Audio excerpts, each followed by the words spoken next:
वर्णिवेशरमणीय दर्शनम मंदहासरुचिराननाम्बुजं पूजितं सुरनरोत्तमैर्मुदा धर्मनंदनमहं विचिन्तये। असतो मा षड्गमय तमसो मा ज्योतिर्गमय मृत्युर्मा अमृतं गमय।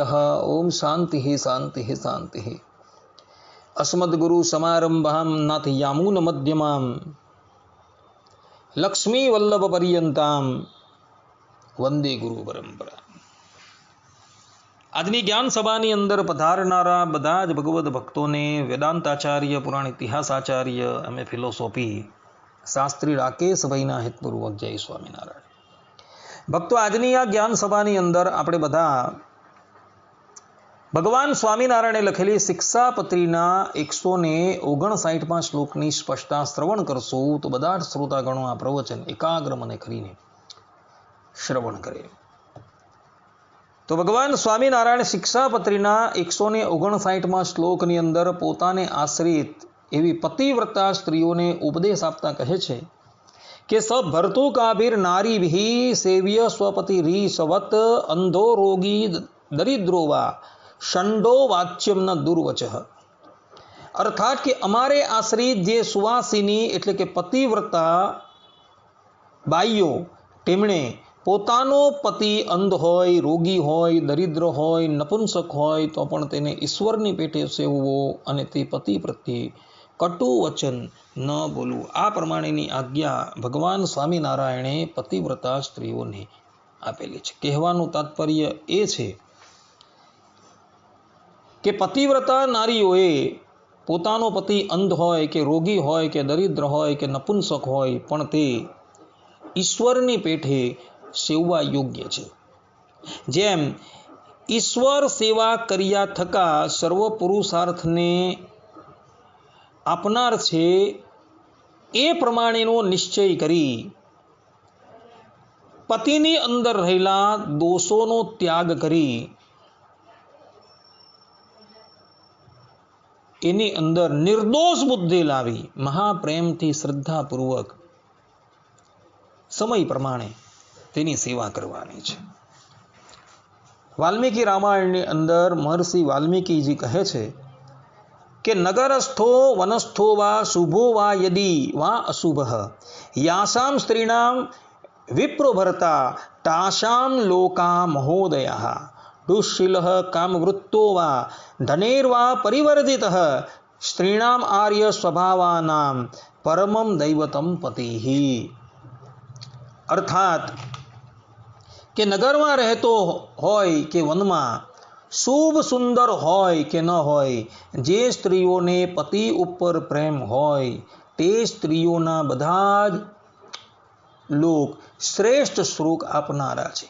પતિનો સ્વભાવ પ્રતિકૂળ હોય કે સ્વચ્છંદી હોય અથવા નિર્ધન હોય છતાં નિર્મળ સ્વભાવવાળી સ્ત્રીઓને માટે તો તેનો પતિ પરમ દૈવત કહેવાય છે।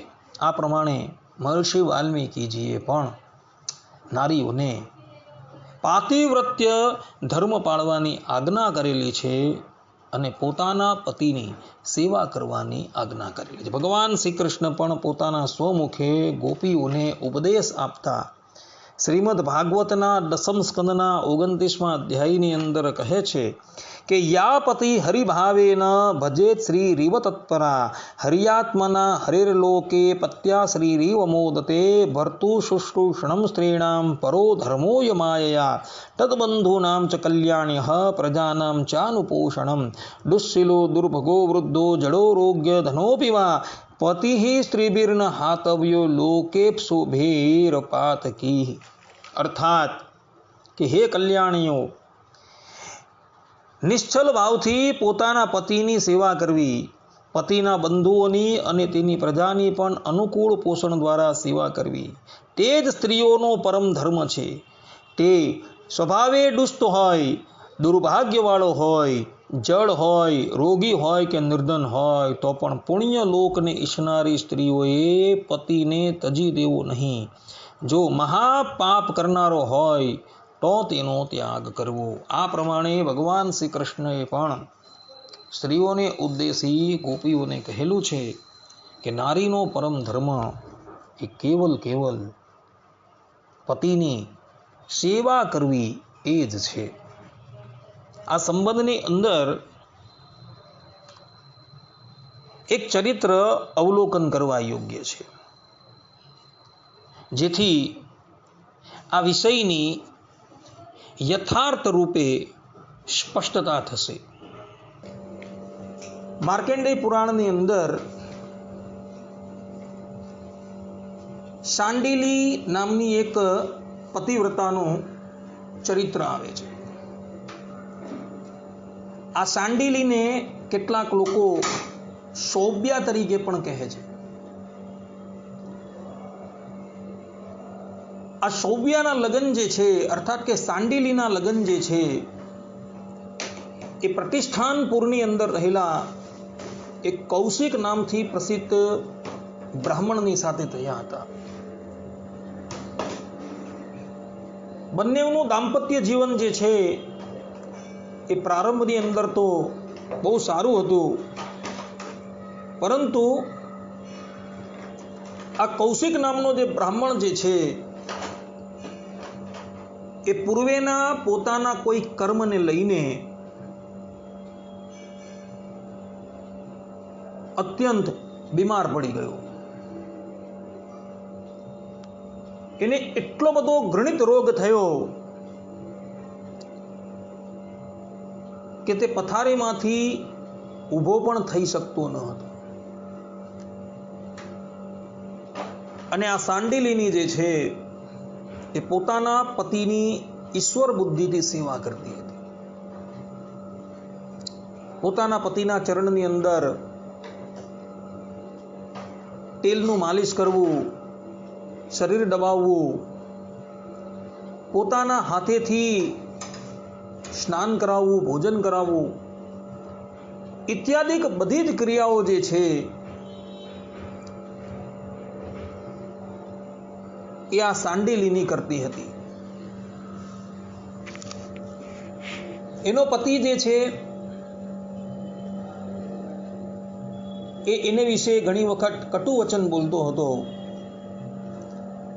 છતાં પણ આ પતિવ્રતા નારી જે છે એને કઈ ઉત્તર આપતી ન હતી અને બધી જ વસ્તુ એની સહન કરતી હતી.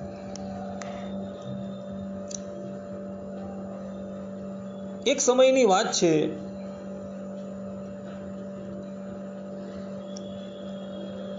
આ કૌશિક નામનો બ્રાહ્મણ જે છે એ ઘરની બહાર બેઠેલો હતો. એવા જ સમયની અંદર આ પ્રતિષ્ઠાનપુરની અંદર રહેતી એક વેશ્યા જે છે એ એના ઘર પાસેથી જાય છે. વેશ્યાનું રૂપ જે છે એ એટલું બધું અદ્ભુત હતું કે આ રોગગ્રસ્ત થયેલા કૌશિકને એનું રૂપ જોઈને મોહ થઈ ગયું અને મનોમન એને પ્રાપ્ત કરવાની ઈચ્છા કરવા લાગ્યું. એણે પોતાની પતિવ્રતા નારીને કહ્યું કે મારે આ વેશ્યાને મળવું છે. હવે એક તો આ કૌશિક જે છે એ રોગથી ગ્રસ્ત હતો, બીજું ધનનો પણ ઘરની અંદર અભાવ હતો. તો આ પતિવ્રતા નારી વિચાર કરવા લાગી કે મારા પતિએ આ પ્રમાણેની ઈચ્છા કરેલી છે, તો મારે આ વેશ્યાને મારા પતિ સાથે મેળાપ કેવી રીતના કરાવવો. આ શાંડિલીની જગ્યાએ કોઈ બીજી નારી હોય તો પોતાના પતિની આ પ્રમાણેની અઘટિત માંગણીની સામે તરત જ એને ઠપકો આપે, પરંતુ આ નારી જે છે એ પતિવ્રતા હતી. એણે મનોમન નક્કી કરી લીધું કે મારે કોઈ બી હિસાબે આ વેશ્યાનો મેળાપ જે છે એ મારા પતિ સાથે કરાવવું. ઘણું વિચારતા અંતે એણે એક ઉપાય શોધી નાખ્યો.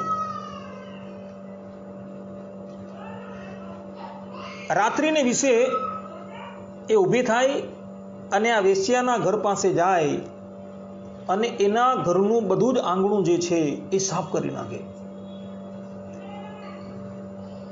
અને નિત્યની આ ક્રિયા થઈ. પેલી વેશ્યા વિચાર કરે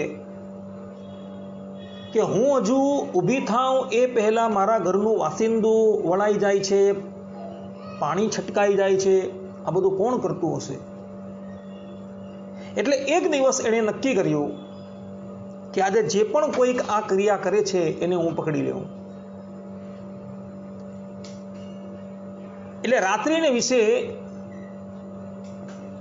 એ પોતાના ઘરની અંદર એક સ્થાનની ઉપર છુપાઈ ગઈ અને જોવા લાગી કે કોણ આ બધી ક્રિયાઓ કરે છે. મધ્યરાત્રિ થઈ એટલે પેલી સાંડીલી જે છે એ વેશ્યાલયની અંદર આવી અને વેશ્યાનું વાસિંદુ જે છે એ વાળવા લાગી. એટલે પેલી વેશ્યા જે છે એ ઘરની બહાર આવી. દીવાના પ્રકાશની અંદર એણે જોયું તો આ કોઈ અન્ય નારી ન હતી, પરંતુ પરમ પતિવ્રતા સાંડીલી હતી. આ સાંડીલીના પાતિવ્રત્યની વાત એણે પણ સાંભળેલી હતી.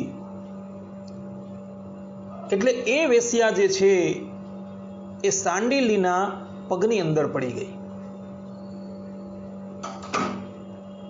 અને એના પ્રત્યે બોલી કે દેવી,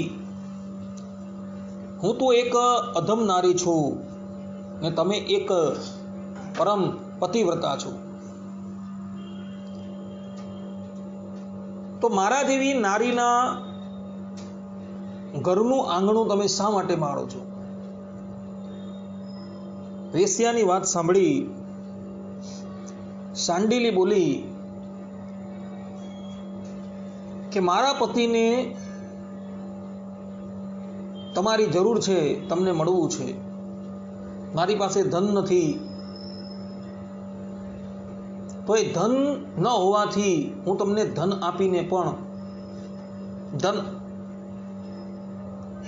ધન નથી, અને ધન આપ્યા વગર હું તમારો મેળાપ એની સાથે કેવી રીતના કરાવી શકું? વેશ્યાને ખબર હતી કે સાંડીલીનો પતિ જે છે એ રોગી છે, છતાં પણ આ વેશ્યા જે છે એ સાંડીલીને મનાઈ ન કરી શકી, કારણ કે એ જો મનાઈ કરે તો આ સાંડીલી જે છે એને શાપ આપી દે, એનો એને ભય હતો. એટલે એણે આ સાંડીલીને કહ્યું કે દેવી, તમારા પતિને તમે મારા ઘરે લઈ આવો, હું અહીં એકાંતની અંદર એને મળીશ. સાંડીલી કહે ભલે. તે પછી આ સાંડીલી જે છે એ ઘરે આવે છે અને પોતાના પતિને બધી જ વાત કરે છે કે સ્વામી, આ પ્રમાણે વેશ્યાએ તમોને તમારા ઘરે બોલાવેલા છે,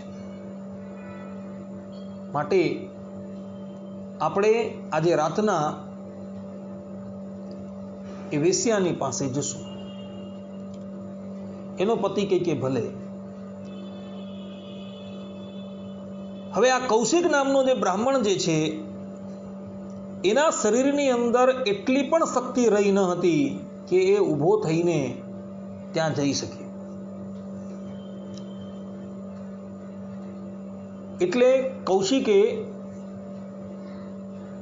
સાંડીલીને કહ્યું કે દેવી, તમે મને તમારા ખભાની ઉપર બેસાડીને એ વેશ્યાની પાસે લઈ જાઓ. શાંડિલી કહે ભલે. રાત પડી એટલે શાંડિલી જે છે એ પોતાના પતિને ખભાની ઉપર ઉચકીને આ વેશ્યાલય તરફ જતી હતી. વેશ્યાલય તરફ જતા માર્ગની અંદર અંધારું હતું. એટલે આ કૌશિક નામનો જે બ્રાહ્મણ જે શાંડિલીના ખભાની ઉપર બેઠેલો હતો તેનો પગ જે છે એ એક થાંભલાને લાગી ગયો. એ થાંભલો એ વસ્તુતા એ થાંભલો ન હતો, પરંતુ એ સૂડી હતી ને એ સૂડીની ઉપર એક ઋષિ જે છે એ લટકતા હતા. જે ઋષિનું નામ હતું માંડવ્ય. અને એ કૌશિક નામના બ્રાહ્મણનો પગ જે છે એ વધસ્તંભને લાગી ગયો. એટલે પેલો સ્તંભ જે છે એ જરાક હાલી ગયો અને એને લઈને પેલા ઋષિને ઘણું કષ્ટ થયું. આ માંડવ્ય ઋષિ જે છે, જે પોતે એક ઋષિ હતા, છતાં પણ એ સૂડી પર કેમ ચડી ગયા? એને એના કયા અપરાધને લઈને સૂડી પર ચડાવવામાં આવ્યા, એની બધી જ વાત જે છે એ મહાભારતના આદિ પર્વની અંદર લખેલી છે. વાત એવી હતી કે એક સમયે આ માંડવ્ય ઋષિ જે છે એ પોતાના આશ્રમની અંદર બિરાજમાન હતા. એવા જ સમયની અંદર આ પ્રતિષ્ઠાનપુરના રાજાનો ખજાનો કેટલાક ચોરોએ લૂંટી લીધો અને એ લોકો એ લૂંટેલો માલ લઈને પલાયન થઈ ગયા. રાજાના સિપાહીઓને જ્યારે આ વાતની ખબર પડી ત્યારે એ લોકો ચોરને પકડવાને અર્થે એની પછાડી દોડ્યા. ચોરો દોડતા દોડતા આ માંડવ્ય ઋષિના આશ્રમમાં આવ્યા અને આશ્રમની અંદર એ લોકો છુપાઈ ગયા. એવા જ સમયની અંદર પેલા સિપાહી લોકો જે છે એ ચોરોનું પગેરું શોધતા શોધતા માંડવ્ય ઋષિના આશ્રમમાં આવ્યા અને ત્યાં રહેલા ચોરોને એ લોકોએ પકડી લીધા. સિપાહીઓને એમ કે આ ધ્યાનમાં બેઠેલા ઋષિ જે છે એ પણ આ ચોરની સાથે છે. અમે લોકો આવ્યા એટલે નાહકના નેત્ર બંધ કરીને એ બેઠેલા છે. એટલે એ લોકોએ એ ઋષિને પણ એ ચોરોની ભેગા લઈ લીધા અને રાજાની પાસે ઉપસ્થિત કરી દીધા. રાજાએ આજ્ઞા કરી કે આ બધા જ ચોરોને તમે લોકો સૂડી પર ચડાવી દો. રાજાની આજ્ઞા થતાં બધા જ ચોરોને સૂડીની ઉપર ચડાવવામાં આવ્યા. પરંતુ આ માંડવ્ય ઋષિ સૂડીની ઉપર ચડવા છતાં પણ મૃત્યુ પામતા નથી. પેલા બાકીના બધા ચોરો જે છે એ મૃત્યુ પામી ગયા, પરંતુ આ સૂડીની ઉપર જ બેસી રહ્યા. સૂડીનો કેટલોક ભાગ જે છે એ એમના ઉદરમાં ખૂપી ગયો હતો. સૂડીનું કષ્ટ જે છે એ ઋષિને અત્યંત પીડા આપતું હતું. અને એવા સમયની અંદર આ શાંડિલી જે છે એ પોતાના પતિને લઈને વેશ્યાલયમાં જતી હતી. ત્યાં જ એના પતિનો પગ જે છે એ આ સૂડીને અડી જાય છે અને એને લઈને આ માંડવ્ય ઋષિને અત્યંત કષ્ટ થાય છે. એટલે માંડવ્ય ઋષિ જે છે એ ક્રોધાયમન થાય છે અને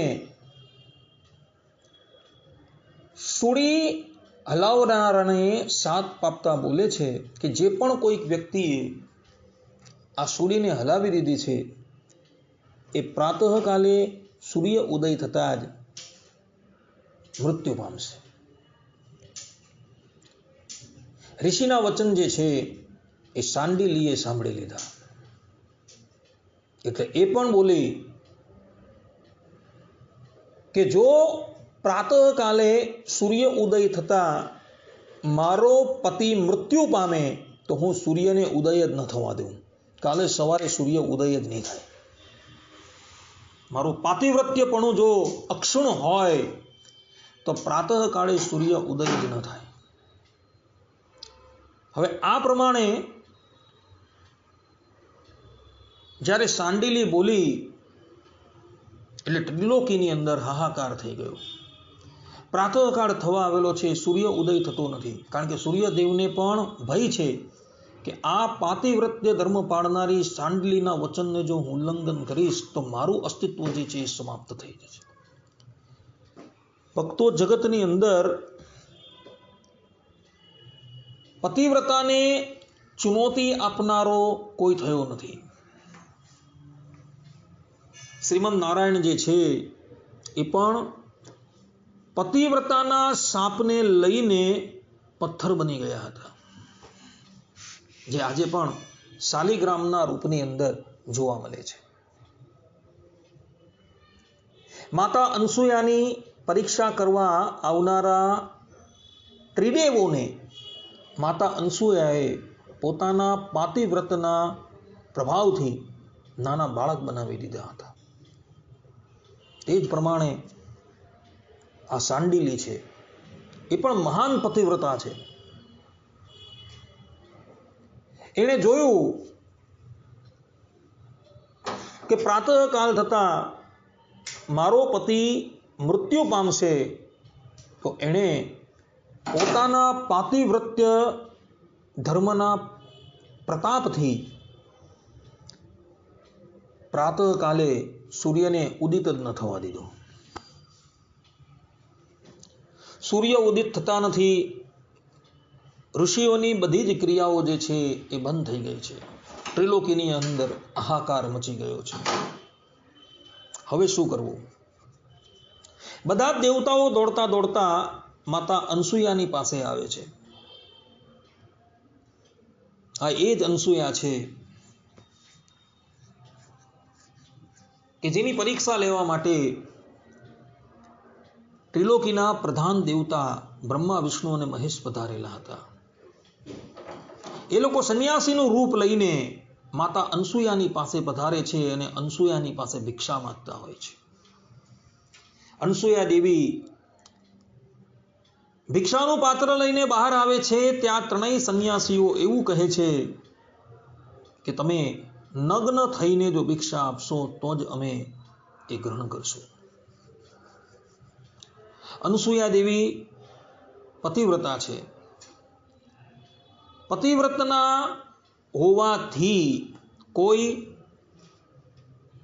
પરપુરુષની સન્મુખ એ પોતાના વસ્ત્રો ક્યારેય પણ કાઢી ન શકે. જો એ પરપુરુષની સન્મુખ પોતાના વસ્ત્ર કાઢે તો પોતાનું પાતિવ્રત્ય જે છે એ ભંગ થાય. ઘરે આવેલા અતિથિને જો ભિક્ષા ન આપે તો ગ્રસ્ત ધર્મ જે છે એમાં ત્રુટિ આવે. એટલે એણે મનોમન વિચાર કર્યો કે બાળકની સન્મુખ એની માતા જે છે એ નગ્ન અવસ્થામાં હોય તો એમાં એને બાદ હોતો નથી. એટલે એ પોતાની શક્તિથી, પોતાના પાતિવ્રત્યથી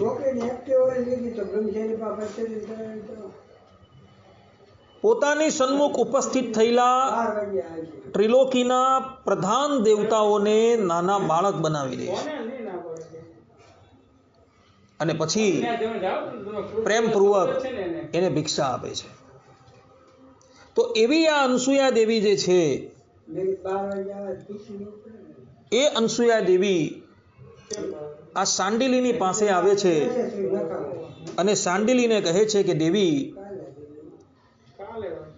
સૂર્યનો ઉદય થતો નથી, સૂર્યને તમારો ભય છે, માટે કૃપા કરીને તમે સૂર્યને ઉદય થવા દો.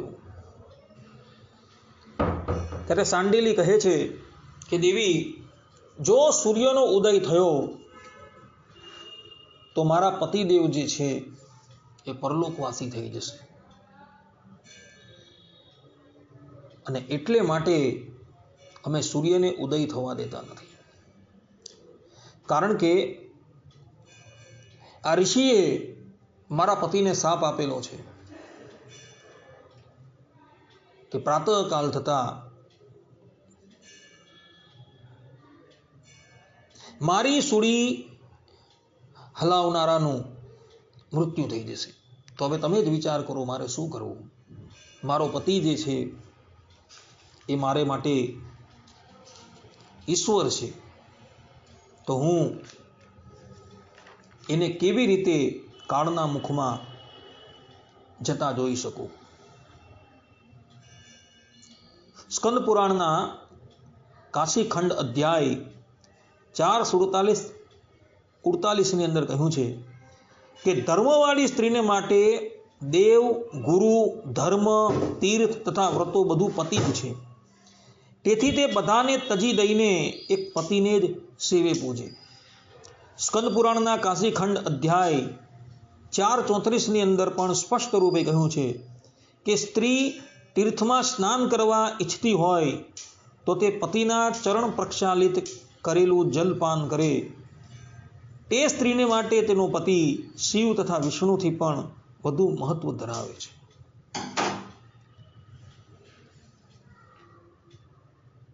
આ તરફ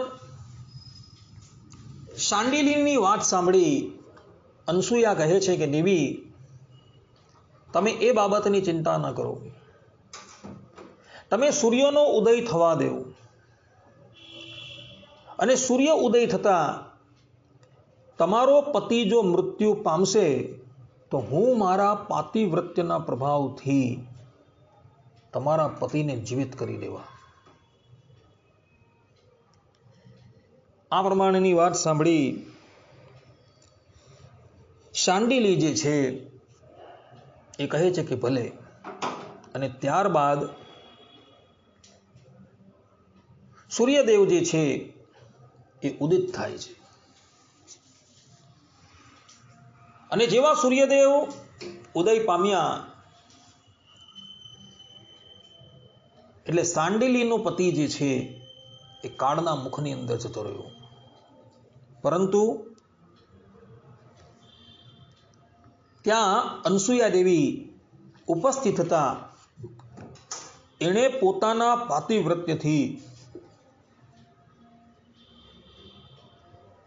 આ શાંડિલીના પતિ કૌશિકને પુનઃ જીવિત કરી દીધો. અને જીવિત જ ન કર્યો, પરંતુ એના પતિને એણે સ્વસ્થ કરી દીધો. કે જેનો પતિ અસાધ્ય રોગથી ગ્રસિત હતો એ પણ પુનઃ સ્વસ્થ થઈ ગયો. અને પછી પેલી શાંડિલી જે છે એ પોતાના પતિને લઈને ઘરે આવે છે. પેલી બાજુ માંડવ્ય ઋષિ જે છે એ વધસ્તંભની અંદર પર લટકતા હતા. તેણે પણ આ બધી ઘટના જોઈ હતી. આ બાજુ પેલા રાજાના સિપાહીઓ જે છે એ રાજાની પાસે આવે છે અને કહે છે કે હે રાજન, ચોરી કરનારા બધા જ ચોરો જે છે એ તો કાળના મુખમાં જતા રહ્યા, પરંતુ એક ઋષિ જે છે એ અધ્યાપી વધસ્તંભની ઉપર લટકી રહ્યા છે, એનું મૃત્યુ થયું નથી. રાજા વિચારવા લાગ્યા કે એવું તો બની ન શકે. એ દોડતા દોડતા પોતાના પુરોહિતને લઈને ત્યાં આવે છે. પુરોહિત કહે છે કે રાજન, તમે શું કર્યું? આ કોઈ સાધારણ વ્યક્તિ નથી, આ તો માંડવ્ય ઋષિ છે. તમે એને વધસ્તંભ પર કેવી રીતે ચડાવી દીધા? એટલે રાજા જે છે એ ઋષિની ક્ષમા માગે છે અને એમને વધસ્તંભ પરથી નીચે ઉતારે છે. પરંતુ શૂળી જે છે એ એના શરીરની અંદર એવી રીતના ખૂપી ગઈ હતી કે શૂળીનો અગાડનો ભાગ જે છે એ નીકળી શકે એમ હતો નહીં. એટલે ઋષિ એ ભાગને થોડો કાપી નાખે છે અને એ શૂળીનો એ ભાગ જે છે એ ઋષિના પેટની અંદર રહી જાય છે. અને એટલે માટે એ દિવસથી એ ઋષિ જે છે, જેઓ માંડવ્ય ઋષિના નામથી ઓળખાતા હતા, એ અણી માંડવ્યના નામથી ઓળખાવા લાગ્યા. રાજા પોતાના અપરાધની ક્ષમા માગે છે ત્યારે ઋષિ કહે છે કે રાજન, એની અંદર તમારો કોઈ વાંક નથી. આમાં વાંક જે છે એ યમરાજનું છે. એટલે ઋષિ જે છે એ પોતાના સામર્થ્યથી સંયમિની પુરીની અંદર આવે છે અને સંયમિની પુરીમાં આવી એ ધર્મરાજને કહે છે કે રાજન, જન્મથી લઈને અત્યાર પર્યંત અમે કોઈ પણ પાપ કરેલું નથી, તો મને મારા કયા પાપની સજા પ્રાપ્ત થઈ? અર્થાત કે મારે મારા કયા પાપને લઈને આ શૂળીની ઉપર લટકવું પડ્યું? ઋષિની વાત સાંભળી યમરાજ જે છે એ પોતાના સેવકોને પોતાની પાસે બોલાવે છે અને કહે છે કે આ ઋષિએ એના જીવનની અંદર જે પણ કંઈક પાપ કરેલું હોય અને પુણ્ય કરેલું હોય એનો હિસાબ અમારી સન્મુખ ઉપસ્થિત કરો. પોતાના સ્વામીની આજ્ઞા થતા ચિત્રગુપ્ત અને વિચિત્રગુપ્ત જે છે આ ઋષિના પાપ અને પુણ્યનો સરવાળો જે છે એ યમરાજને કહેવા લાગ્યા કે સ્વામી, આ ઋષિએ એના જીવનની અંદર કોઈ પાપ કરેલું નથી. તેઓએ કેવલ ને કેવલ પુણ્યનું જ સંપાદન કરેલું છે. પરંતુ બાળપણની અંદર બાલ ચપલતા વશ એણે એક તીરને પકડીને એની અંદર એક કાંટો જે છે એ ભૂકવી દીધેલો. પોતાના સેવકોની વાત સાંભળી યમરાજ કહે છે, હે ઋષિ, તમે 5 વર્ષની ઉંમરની અંદર આ પ્રમાણેનું કૃત્ય કરેલું હતું, એટલે માટે તમને શૂળી પ્રાપ્ત થઈ છે. કરેલા કર્મનું ફળ જે છે એ મનુષ્યને મળે છે ને મળે જ છે. આ પ્રમાણે જ્યારે યમરાજની વાત સાંભળી એટલે ઋષિ જે છે એ ક્રોધાયમાન થઈ ગયા અને એના પ્રત્યે બોલ્યા કે હે ધર્મરાજ, ધર્મશાસ્ત્રની અંદર એવું લખેલું છે કે 14 વર્ષ પર્યંત કોઈ પણ વ્યક્તિ પાપ કરે એ પાપનું એને ફળ મળતું નથી. કારણ કે 14 વર્ષ પર્યંત એને ધર્મશાસ્ત્રનું જ્ઞાન હોતું નથી. માટે તમે આ નિર્ણય જે છે એ ગલત કરેલો છે. આ પ્રમાણે તમે ધર્મના આસનની ઉપર બિરાજમાન થઈને પણ અસત્ય નિર્ણય કરેલો છે. માટે જાઓ, હું તમને શાપ આપું છું કે તમારે ધરાતલની ઉપર 3 વખત જન્મ લેવો પડશે. એમાં 1 વખત તમારે ચાંડાલની યોનિની અંદર, બીજી વખત તમે શુદ્રની યોનિની અંદર અને ત્રીજી વખત તમે ક્ષત્રિયની યોનિની અંદર પ્રગટ થશો.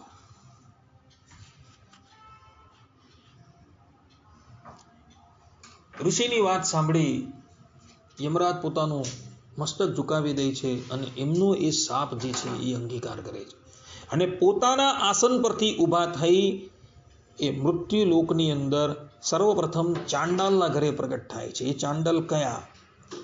તો હરિશ્ચંદ્ર રાજા કાશીની અંદર વિશ્વામિત્રના ઋણને ચૂકવવાને અર્થે જ્યાં સેવક થઈને રહ્યા હતા એ ચાંડાલ, એ યમરાજ હતા. બીજો જે દેહ જે છે યમરાજે ધારણ કર્યો એ વિદુરજીના રૂપમાં, અને ત્રીજો દેહ ધારણ કર્યો યુધિષ્ઠિરના રૂપમાં. તો કોઈને સંશય થાય કે ભાઈ યમરાજની અનુપસ્થિતિની અંદર યમાલયનો વ્યવહાર કોણ ચલાવતું હતું? તો ત્યાં પણ માણસ જે છે એ નિયુક્ત થઈ ગયો હતો. પિતૃઓની અંદર એક અર્યમા નામના પિતૃ છે, એઓ આ સંયમિની પુરીનો વ્યવહાર જે છે એ ચલાવતા હતા. અને પછી જ્યારે વિદુરજી અને યુધિષ્ઠિર મહારાજ પોતાનો દેહ ત્યાગ કરે છે, ત્યાર પછી પોતાના મૂળ સ્થાન પર જાય છે અને યમાલયનો વહીવટ જે છે એ ચલાવતા હોય. કહેવાનું તાત્પર્ય ભક્તો એ છે કે યમરાજ જે છે એ પણ નિર્ણય કરવાની અંદર ભૂલ કરી ગયા હતા. એટલે ધર્મનો નિર્ણય જે છે એ ધર્મનો નિર્ણય કેવલ ને કેવલ પરબ્રહ્મ પરમાત્મા જ કરી શકે છે. કોઈ પણ વ્યક્તિ એમ ન કહી શકે કે અમે ધર્મનો નિર્ણય યથાર્થપણે કરી શકશું. કારણ કે ધર્મનું અને કર્મનું જેટલું સૂક્ષ્મપણું છે અને એનો નિર્ણય જેટલો પરબ્રહ્મ પરમાત્મા કરી શકે છે એવું જગતનો કોઈ વ્યક્તિ કરવા માટે શક્તિમાન નથી. કારણ કે ધર્મરાજ હતા એ પણ નિર્ણય કરવાની અંદર ભૂલ કરી ગયા હતા. તો આ પ્રમાણે આ શાંડિલીની બ્રાહ્મણી જે છે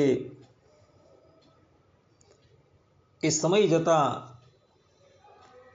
પોતાના પતિની સાથે જ પોતાનો દેહ ત્યાગ કરે છે અને એ પતિવ્રતાના લોકની અંદર જતી રહે છે.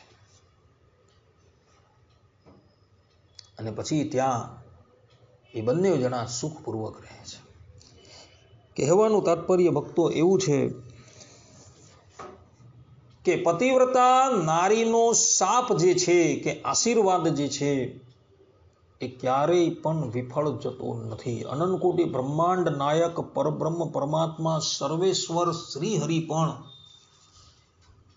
પતિવ્રતા નારીની સન્મુખ નતમસ્તક થઈ જાય છે.